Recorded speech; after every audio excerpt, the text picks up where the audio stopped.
ഇതിൽ ആ വിധിയുടെ മഹത്വം അവിടെ ഇരിക്കെ തന്നെ അതിനെതിരായിട്ടുള്ള ഒരു നീക്കമാണ് ഇത് എന്നിരിക്കെ തന്നെ അതിന് ഈ വിശ്വാസത്തിൽ നിന്ന് ചില ബിംബങ്ങളെ പ്രതീകങ്ങളെ എടുത്തതിനെ വിശ്വാസികൾ തന്നെ എതിർക്കേണ്ടതാണ് എന്നിപ്പോൾ സിജു പറഞ്ഞ ആ പോയിന്റ് അത് വീണ്ടും എടുത്തു പറയാൻ ഞാൻ ആഗ്രഹിക്കുകയാണ്.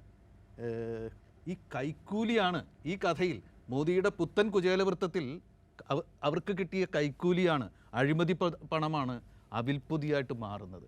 ആ അവിൽപ്പൊതിയൊക്കെ എത്ര മനോഹരമായിട്ടുള്ള ഒരു കൽപ്പനയായിട്ട് നമ്മളൊക്കെ കുട്ടിക്കാലം മുതൽ മനസ്സിൽ കൊണ്ട് നടക്കുന്നതാണ്.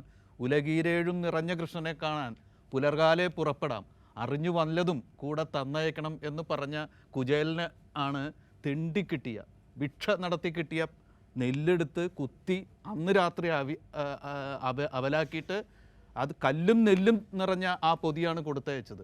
ആ പൊതിയെയാണ് അഴിമതിയുമായിട്ട് സമീകരിച്ചിരിക്കുന്നത്.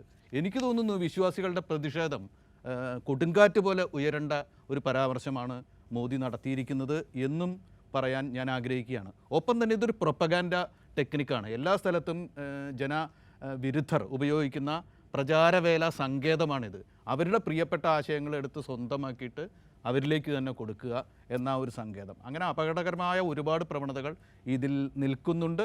അത് ഇന്ത്യ, ജനാധിപത്യ ഇന്ത്യ ശ്രദ്ധിക്കണം.